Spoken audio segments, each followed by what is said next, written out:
Can I have chicken fingers? Cool. What do you want? A BLT. BLT? Fries? Yeah. Yeah, we'll have some fries. And a cookie plate. And a cookie plate.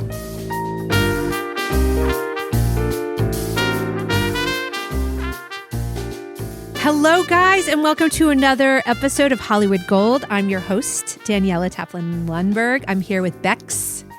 And we are so excited to have one of our great loves, Michael Showalter, on for a second time. It's a two-timer. And we got to get a jacket or a sweatshirt if you join us twice. If you join us 5 times, we'll You're in the Gold Club? Yeah, kind of on SNL, you know? Totally same thing.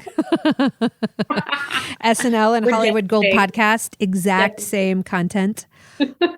But I'm so excited because I've recently watched his new movie, The Idea of You, with Anne Hathaway. You guys, it is bananas good if you haven't already seen it. Just turn it on Amazon Prime tonight. It will remind you of all those great romantic movies that we grew up with, those of us who are old enough.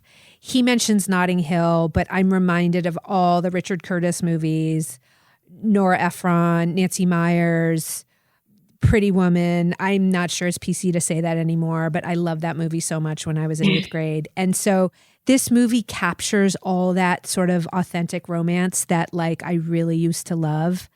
And it's a little bit of escapism, you know, the notion of this sort of Harry Styles type falling in love with Anne Hathaway. I just loved it. I loved it so much and I can't wait to get going. Yeah, let's go.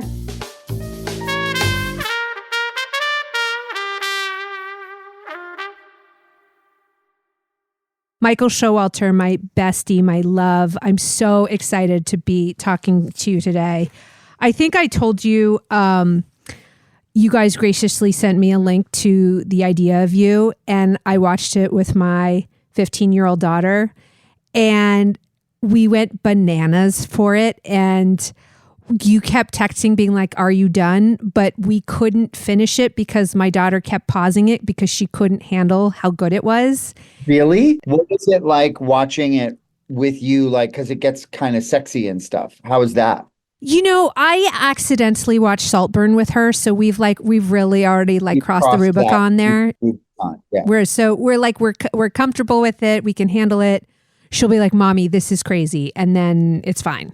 But I want you to take me from the beginning of this entire experience. You know the drill. You're a two-timer. What's your first memory?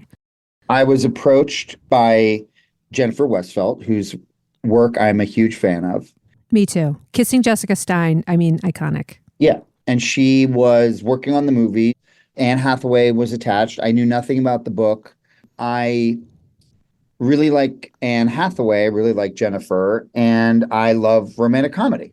And so I'm always on the lookout for a romantic equation that feels new to me. There's something about it that I haven't seen before, but also that has some sort of I don't know, some value beyond just that it's something I haven't seen before. So I'm sort of definitely felt like this was a buzzy, sexy setup that I felt was commercial. Was it set at Amazon at this time? Was it sort of this is a movie that's probably happening? 100%. That was how it was presented to me, is this movie is set up. We're looking for a director. We want to do a little bit more on the script, but it's we want to shoot this movie in the fall. I feel like this happened to you a couple times where it's this has kind of got a little momentum. And if I come on and make it my own, it will definitely happen. Yes, to an extent. I mean, as we both know, getting something made is never easy, right? We have a million things that we're developing, but to actually get to a place where you're making something is a whole other thing. And I really like making stuff. I like making it. Development's fine, but what I really like to do is make it. So yes, to an extent, I do like to put my money on the projects that feel like they actually have a chance to get made. And so having an actor attached is always a really great way for that to happen. So I do gravitate towards projects that feel like they're like further along, but I also have a lot of stuff that I'm developing too, as you know, as well.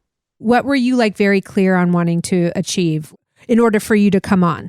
It gets kind of granular, but it's all very like granular stuff about the characters and the script and things that I wanted to tweak. A tone thing, like, and also specific set pieces and stuff too. So, but I mean, like bigger picture, it was about a tone that I was going for and the way I wanted the audience to like feel about the characters and her character in particular, but also both of them. And now that you've seen the movie, is like, especially her character, she's very cool. She doesn't need this. And that was something that was very important to me, is that this is not a movie about a woman of a certain age who's, forgotten what it's like to have an orgasm or something like that. But it's not Stella getting her groove back, which I haven't seen that movie, so I shouldn't be referencing it. But like, it isn't about someone.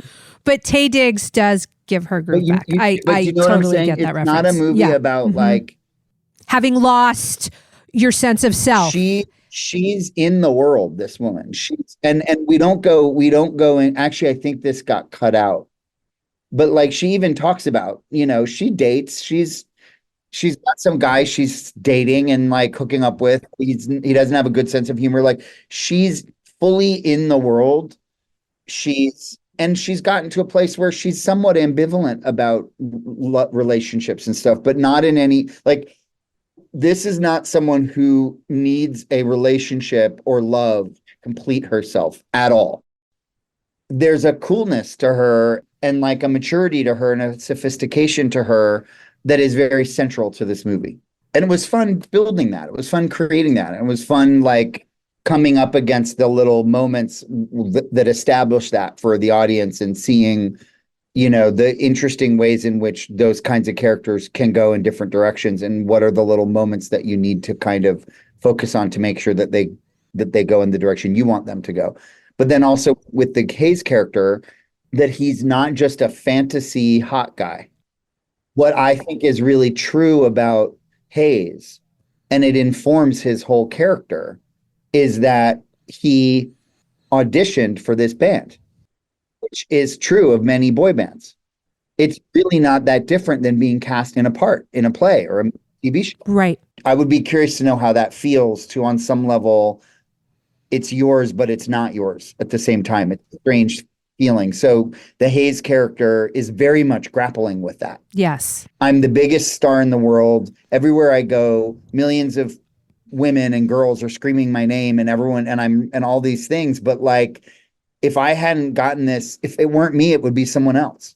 So you make sure you've got all those nuances to the two characters layered in. Then also wanting them to have, like, it's got to have a classic meet cute, and it's got to have a classic sex scene, and it's got to this, and it's got to that. So there was a lot of like bigger picture ideas.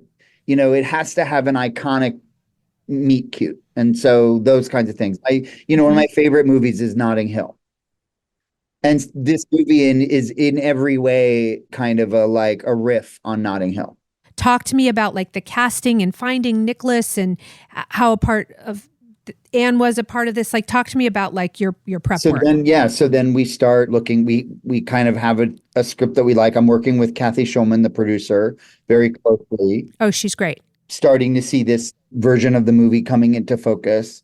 The next big thing is we got to go find the guy to play opposite Anne, which is Bernie Telsey and Tiffany Canfield are casting directors. And it's one of these things where it's like, we got guys coming from all over the world, literally, to New York. We also, a lot of, great young actors putting themselves on tape, and British actors and Australian actors and Irish actors, and a guy from like the Netherlands, and these like all these like hot, young, talented 25-year-old guys. Were you like, let's discover someone, or was it like, let's get a known commodity? I think we were discussing all possibilities. Like, there was, everything was, There was nothing was off the table, but I think it Mhm. became clear pretty quickly that like it was going to be a up and coming young actor who hadn't yet fully broken out. There aren't that many actors in this age range that are already like a name. It's like Timothy Chalamet and Tom Holland, and like maybe one or Right, two more. right. And then there's like a bunch underneath that that have careers, that are doing things, that are in movies and TV shows and whatnot, but maybe whose name you don't know. If you saw them, you'd be like, oh yeah, I recognize that person, kind of thing. Right. After watching many dozens of auditions, whittled it down to like 10 guys, I feel like, who all came to New York for a weekend. And was there. So it was me and Anne and Kathy and the casting directors and these guys. And they'd each come in for like 90 minutes. It was long. It was long, Oh my very God. long. And they sang a song. They would do improvisations with Anne. They would do scenes. We would give them notes. It was like a whole thing. Did they all have to sing, sort of? Yeah, they sang songs. They all sang songs. Oh my God. And be sexy and like, do scene work with Anne. And like, it was intense. And I was really blown away by them. They came into that situation and like crushed it. They were prepared and they were professionals. But Nick definitely combined sort of all of I remember, I don't know if, when we talked about Sally Field and Doris, like Sally Field is the perfect actress to play that role because there are very few actresses that are like funny, sexy, relatable, can do the drama, that can carry the movie, like all these different things. She's got every single one of those qualities. There's a lot of actresses that have 5 of them, but not the other 5. And she has all 10. And that was sort of what Nick was. Nick was really musical, really cute and sexy and confident, but also kind of has like, he's a real person relatability. And, Right. and he's funny and he could do the comedy. And so that was like what made him stand out about everyone else, is that like he checked every box. Can you talk to me about like the musical prep? Like, were those guys, like, did you have to do a lot of like choreography and like, were they all singing? Like, talk to me about that. So we had this incredible songwriter named Savin Katecha, who is one of like the main pop songwriters in the game. I'm looking at his Wikipedia right now. He's written songs for Lizzo, Ariana Grande, Cool. Katy Perry, The Weeknd, Ellie Goulding, Britney Spears, One Direction, Christina, Demi Lovato, on and on and on. So he wrote all those songs.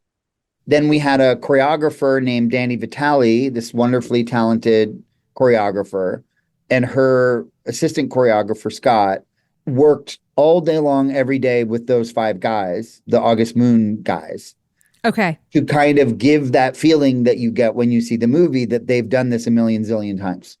So they rehearsed their songs just all day long, every day when they weren't shooting. And did you hire those guys based on their physical ability? Like, obviously they could act, Mostly but their looks and their dancing ability.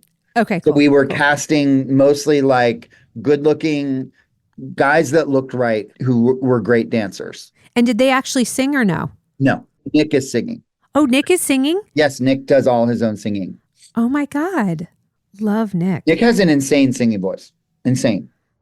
I think you're smart, and you're also you're hot or whatever. Hot. Or whatever.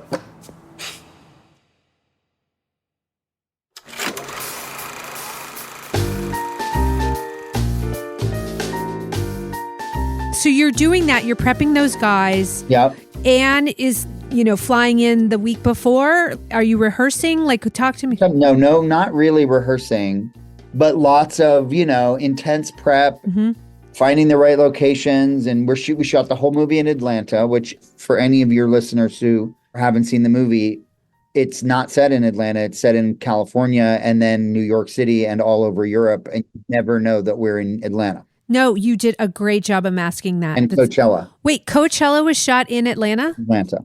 Dude, great work. Yeah. There's a lot of really good VFX in the movie too. Why did you decide to age up the daughter? She's like 13 in the book, I believe. That was something that had been decided before I came on the movie. Okay. And the reason is, and I like that, I think this is really smart, which is that in the book, there's a lot of, correct me if I'm wrong, a lot of the tension in the book is that she's so young. And that he's her favorite singer in the band. Yes. Yes. And so there's an element of like betrayal happening between the mother and the daughter of like, not only is she having this serious love affair with this guy, but it's her daughter's favorite singer. It's a whole other layer and subplot that's like less fun. It's darker. Yeah. Yeah. Kind of dark. A lot of the book is sort of about like sexual obsession and things like that. And we didn't want that to be the focus of this movie, although that would have been fine. I just didn't want to do that. Has Robin, the writer, been like very excited about the film and like, you know, how it's turned out? I would imagine she's like elated. I think that Robin has slowly come around to feeling positively towards the film. That's very diplomatic. Okay. Understandably, as a writer, you write a book and you write these characters and they're very near and dear to you. And it can feel like something's being taken away from you or compromised in some way. And so without speaking on her behalf, I feel like maybe there was some fear of that for her. Now that the movie has come out, I think she's feeling really good about it. And she's seen it and she's happy with it and she's excited and she's going to be at the premiere. Okay, Mike, quick aside, going back to Anne's look, because, you know, I think like one of the resounding things that's like out in front about the movie is that like she's never looked better in like her entire life. You know, it's a real sort of celebration of embracing her sexuality and her beauty at this, you know, whatever, this ripe old age of 40. And I just wanted to know, like, how much did she sort of come up with that? Like, how did that look come together? Because it really is just iconic. It's definitely her look. Like, I mean, she has her team of people that she was working with. Incredible costume designer, Jackie Demeterio, and her hair and makeup people and all of that. You know, a lot of times movies in this genre try to create the illusion of like glamour and beauty and like the perfect style, and they sort of miss the mark because it's very like movie. You know, you think of Julia Roberts and Pretty Woman. You know, there are moments where like the style and the performance of the woman surpasses expectations. And so I sort of feel like this could be that. It feels like it could be. Going back to what you said about the kind of like trying to create that glamour, trying to create that sense of romance. For me, the romance is in the normal. What is romantic is that they are actually creating romantic situations where at first glance there wouldn't be one. So eating a turkey sandwich, if it's the right people, can actually be a really intimate and romantic experience and memorable. I will say that feels like very much unique to you and your brand of filmmaking. Like ordering the chicken fingers in the New York hotel is like another moment of normalcy meets sexiness. And so it makes it all sort of more relatable. I really love that. And then they're dancing. And then they're just they're basically like in the afterglow of having just had sex. They've got like chicken fingers and cookies. Totally. In the stomach. My ideal night. I mean, I like literally consider French fries. Yeah. And French fries. And then they've got one of those dumb radio stations on their screen in the hotel room, and they're dancing with each other. That is so much more romantic to me than like standing on top of the Eiffel Tower looking out on the, you know, like that is more romantic because everybody does that. Everybody stands on top of the Eiffel Tower, but only these two people are eating chicken fingers in this hotel at 2:00 in the morning, dancing around the Wang Chung. Talk to me about the production a little bit. Were there things that like you didn't expect that came up to bite you? Just talk to me a little bit about like your memories. It was a great experience being in Atlanta for, I don't know, 3 or 4 months, however long it was, away from our families. Always hard. Always hard, but also kind of intense. You get to live and breathe the movie 24/7 because all you have to do is is that, an amazing group of people working on this movie. I had an incredible team of collaborators around me, Jim Frona, the DP, and Amy Williams, the production designer, and Jackie, who I had mentioned before, the costume designer, just incredible group of people working together. I remember you telling me that they really became your squad, like your crew really became like your family a little bit. Yeah, it's all the same people on this movie. As we started kind of making the movie, the kind of collaboration between myself and Anne, I think, intensified. And we saw the movie that started to see the movie that we were making. Like after a couple of weeks, you start being inside the movie in a different way. In the beginning, you're just kind of shooting stuff. And then after a couple of weeks, you kind of get your legs underneath you and you're like in it. And then that was really cool because, then you start shedding some skin and trying some things out and taking more risks and finding things on the day and all those kinds of things. But that by the end of it, we had really bonded together and was a very deeply bonding experience, more so than I've had on just about any other movie since Wet Hot. Wow, Mike. Yeah, there was a lot of tomfoolery going on. Theme parties? Probably some theme parties. There was some karaoke happening. There was like a couple late nights where, going out from one thing to the next. And then it's like 4 a.m. Michael, and you're in the disco. And that is so wild to me. I know, it was crazy. Oh my God, Mike. I love that. Yeah, I really let my hair down on this one. And I mean, every single person on this crew was a part of it. Oh, stop. I'm saying the medic, the PAs. I love I'm dead serious.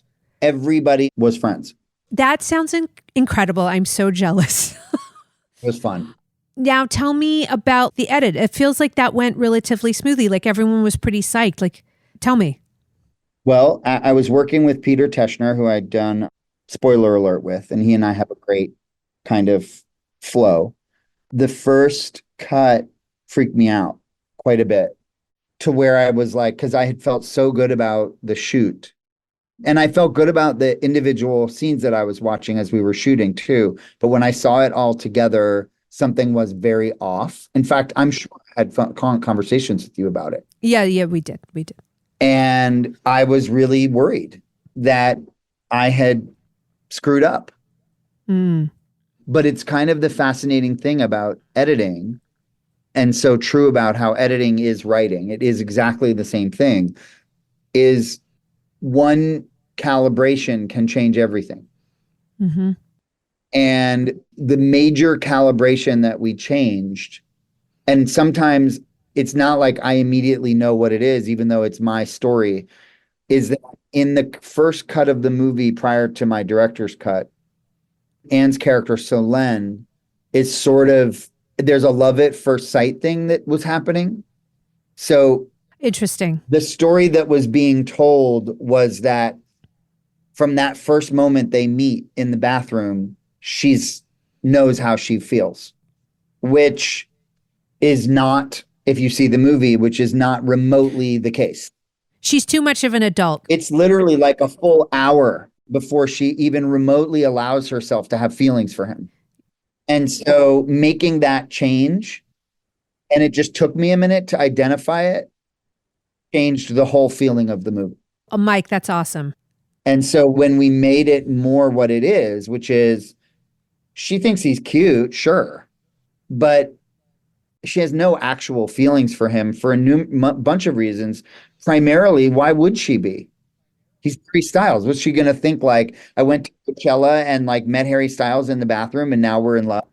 That's not what she's thinking. She's thinking he's cute, but whatever, who cares? And he's flirting with me, but. Right. He flirts with everyone. Yeah, he flirts with everyone. Like, he doesn't take it seriously at all until way later, until he's so persistent. And that's so central to her character that she doesn't take it seriously. It's part of what he likes about her. It's not that she's making him work for it. That's reducing it. That literally him just being himself is not enough for her even remotely at all. That's not really that interesting to her at all. She's been around. He's not the, we used to talk about this in prep. He's not the first like famous guy who's had a crush on her. Like she lives in LA. She's probably dated guys before that are like have a name. It's not that interesting to her. I'm too old for you.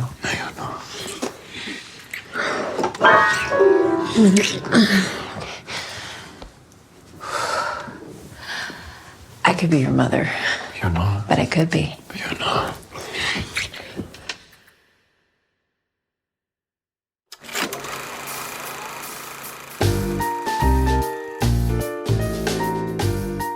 But Mike, can I go back for a second just to talk about like your emotional journey? Because it's one of the things I'm fascinated about by your experience and just why I love you so much. In that moment when you first saw the cut and you got frazzled, you were honestly frazzled. You weren't like putting on a presentation for anyone. You were like, fuck. I was devastated. And I'm like, Michael, at this point in your career, don't you know enough to know that like it's going to be fine because you've done this enough, you're really, really good? And that's a real question to you. Like in those moments, are you like, this is going to be fine, I've been through this? Or do you really feel like, oh, this could be the end? This could be the end. It's like mental illness. It's mental illness. Like I talked to Jordana, we talked to Jordana and she's like, Jordana Malik, we love her so much, Michael's partner and like our bestie. She's like, you need like trauma therapy or something because I can't see out of it in those moments. There's no perspective. There's no faith, nothing. I fucked up. Like no amount of success will like former success will convince you out of that moment in those moments. No. It's a valuable thing for all our loyal listeners to hear. Everyone has doubt. More than just moments of doubt, crippling, incapacitating fear. And to be honest, it some ways gets worse. It doesn't get better. It gets worse. Because there's further to fall, you think? Or why? Maybe there's some of that. Maybe there's an element of, I want to keep what I've earned, that I've worked so hard for this and I don't want to lose it. And there's a fear that I will lose it. There is that feeling. But a lot of it is just old shit from being a teenager that never goes away. Shadow self, totally. Like, and it just doesn't go away. It gets worse. Mm-hmm. That first cut, it's the unknown. The reason that I can't look into my past and say it's going to be okay is because I have no proof. In that moment, all I have is something that feels wrong to me. And until I fix it, but what will often happen is 2 days later, I fix it and everything's fine. Right. It's like it never happened. Yeah, like it can turn around very fast. And then I make a joke about it. Totally. I'm like, I always knew it was going to be fine. Meanwhile, 48 hours earlier, I was like needing to be talked off a ledge. Like Trail of Tears. Like you have like totally talked to like all your people, all my about people, how you're a failure. To make sure, well, no, to get them to say that it's okay if I'm a failure. I'll still work. It's like, that's true. Right. That's true. In fact, I think that's the conversation you and I had, which was like, just tell me, like, if I make a really shitty movie, I still have like, I'll still get another one. Right. Like I have earned the right to like make a super shitty movie and then get another one. You're like, yes. Totally. Yeah. You have. You have. But like, this is like your best one yet. I mean, I really just think you keep getting better and better. And I keep telling you that. Oh, you're the best. But okay, so the edit finally came together. That was like a really essential adjustment you made to the arc. Talk to me about the South by Southwest premiere. I kind of want to hear about this last phase. Yeah, I mean, we kind of got the cut into shape and that was great. And then it was one of those experiences where you show the cut to the studio and they like it. Mm-hmm. Like that's a great feeling, like as somebody who never got A's on anything, like I really was never that kid. It means so much to me to like do my job well in this like very basic way, to know that like my bosses think I did a good job. It's so gratifying and makes me feel so good. And so there's just that feeling of like, my bosses think I did a good job. They're like happy with, they feel like that they made a good decision hiring me, whatever. So that's also, that's a really great feeling. And then you have the first test screening, and of course everyone's holding their breath, and you think the screening went well, but you don't know. And then you get the scores, and the scores were good. They were very good. They weren't like through the roof. Okay. But they were very solid. Like everyone was happy. But it's like, but we still have one more push left in us. So let's tweak. Uh-huh. And you like listen to the notes, and you cut 10 more minutes out, and you like recut that scene, and you realize, oh my God, this scene, this moment that I've been hanging on to for dear life, actually, we don't need that. And it really does make it all that shit. And then you do another test, and you do a little bit better. Like all your scores go up, like everything goes up, which is the sort of the like magic of that process, which is like always mind blowing. Which I sort of had on Big Sick, working with Judd Apatow, had seen what he does, where it's like he knows how to get scores up. Like he knows, like if we do this and we do this and we put a song here and we do a joke here and like a science, totally. Science. It's a total science. Crazy. And after that screening, it was like, we're done. Like everyone's high-fiving, we're done. Rad. There will always be disappointment that the movie's not being theatrically released in the way that movies used to be, and all these other things. By the same token, I feel so grateful to be doing this, and the movie is in theaters and is playing in festivals, and people are going to watch it. And I basically have no major issue with it, other than like the tiniest little feeling of like people do enjoy seeing this particular movie in a group, but they'll also enjoy seeing it by themselves or with a couple friends or however they want. Totally. And then South by was nuts. It's the most exhilarating feeling to give your body and soul to something, be all together. That's a big part of it. We were all there. Anne was sitting right behind me. And to have a screening where there's so much love for it and so much engagement. And it's just this great feeling of accomplishment. It's just this moment you get to really savor the accomplishment of all the hard work that you've done. Well, and also release the tension and the stress, at least for me. It's like sometimes I'll go into a screening of a film I've produced, and it's like you can't tell if it's good or not. Like Honey Boy, it was such an intense movie that I couldn't tell if anyone was enjoying it or they hated it. And so the entire time you're like, you lose like 5 pounds in anxiety. You're just like clenched. Yeah, you literally don't know what you've got. Yeah. You don't.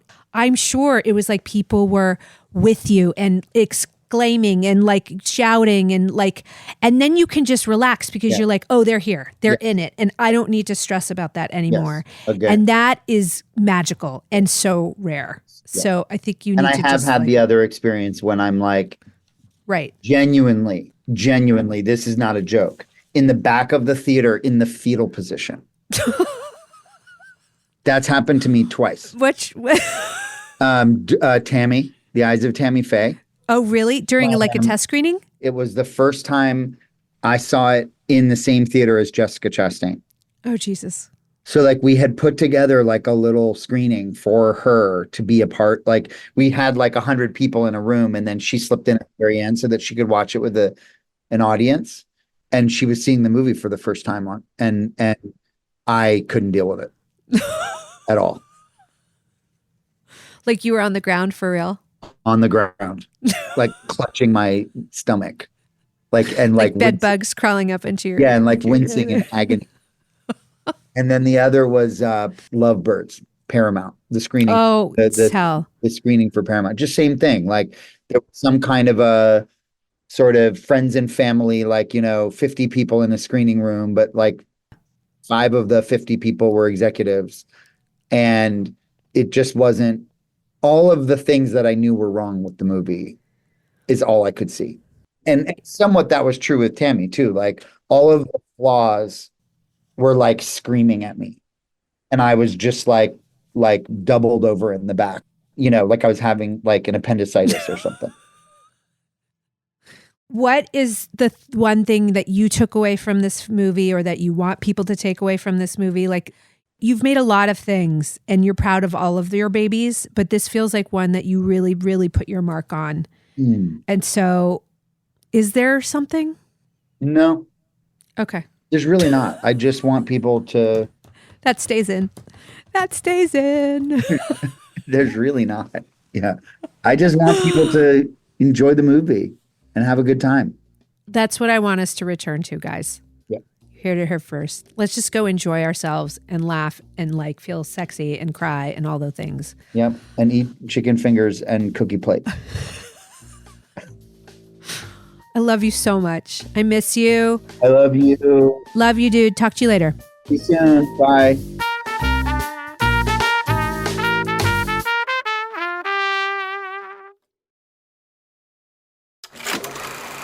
I'm here with my daughter, and so which one is your favorite? Oh, sorry. Which one is your daughter's favorite?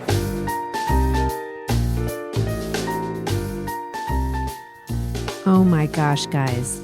Oh, he's such a lovely person in general, but he's also just a really good storyteller. And I loved hearing why he chose to make this movie and why it was really important to him to explore the life of this woman and her choices in such a real way.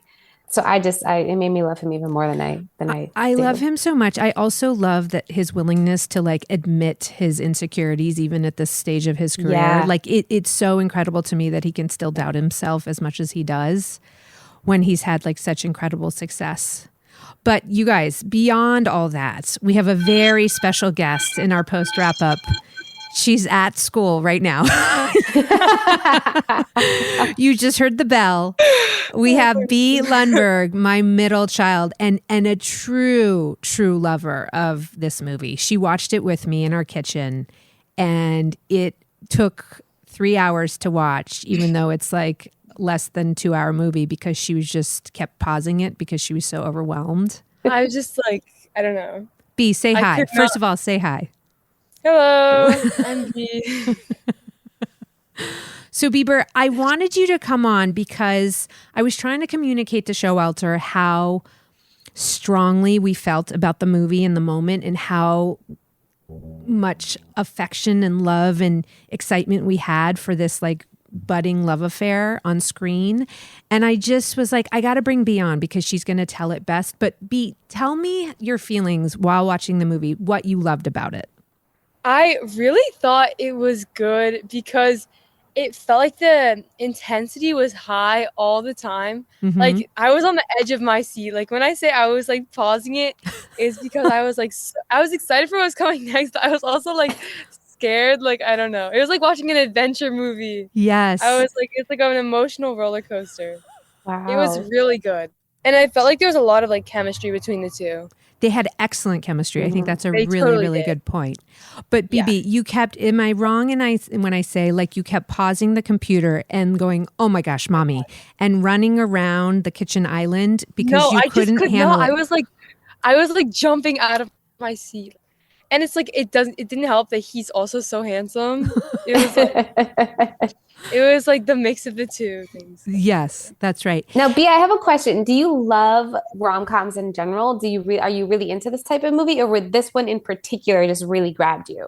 I think I'm like generally like I've watched a few rom-coms and I think I like them, but it's not like the main genre of like what I watch.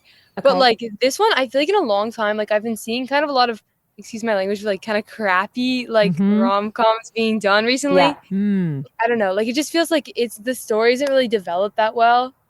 I hate it when I feel like they're saying I love you in the first day. Like it makes me so annoyed. Yes. But I felt like it like really like developed at like an appropriate time, and it felt like so realistic, all the things that she was doing. Oh my God. I think Showalter would be like so thrilled to hear this because it's exactly what we've been talking about a lot, that a lot of the streamers are sort of like forcing sort of lower fi rom-coms down the throats of people your age, Bieber. And you kind of feel that, right? Like that, this one felt really elevated and like carefully constructed. A lot of the time I feel like they're really hard to watch, but like this one I I don't know. It was like I know I was saying I was pausing it, but it's like I was pausing because I wanted to see more. Like I don't know. Right. That makes a lot of sense. Yeah. I couldn't handle it. It was too much, but it was really good. And I was literally witnessing a water cooler moment, Bex, where like she immediately was like FaceTiming all of her best friends, being like, "You guys, we have to watch this movie when it comes out." I mean, I have an extra special link here, but you guys will be able to watch it in 3 weeks, you know? And it was like, and I just thought that was so great because that's what we used to do. We used to like all watch Sex and the City together and like talk about it and then wait till the next week, you know? And it's just so rare to have that anymore. So it was like so cool. Okay, Bieber, I love you so much. Good luck at lacrosse practice. Have a good day. You. I'll see you tonight, okay? Thanks for joining us. Okay, Love bye, Bieber. you. Bye. Love Bye. you. Bye. Bye. She's so cute. Guys, how cute is she? Oh my God. Also, you get her going and she will not stop. I mean, she'll be like a permanent guest if we want her to. Ask her a question. I would love it. It'll be like 11 at night and she just gets rolling and I'm like in bed like, oh dear God. Just keep your eyes open. Oh my gosh. you know I love teenagers. how enthusiastic she was about it. She really loved this movie. Okay, what can't we forget? Press the follow button. Yes. Like and subscribe. People are really suggesting movies now. I'm so excited. Have you seen love that? it. I'm I trying to love get it. Notting Hill on because we've gotten that request like 3 or 4 times. Ooh. I don't want to only be the Rom-Com podcast, but No, but we can sprinkle in. We can sprinkle some in, yeah. Rom-coms, yeah. And don't forget the merch. We've got the kids merch. Someone just bought a kid hoodie the other day. I was so excited to see that. A pink I can't one. wait. Adorbs. Gonna get them for all my nieces. That's right. That's right. And you guys are the best. Thanks for listening. Follow us on Hollywood Gold Pod on Insta. And don't forget, Stay gold. stay gold.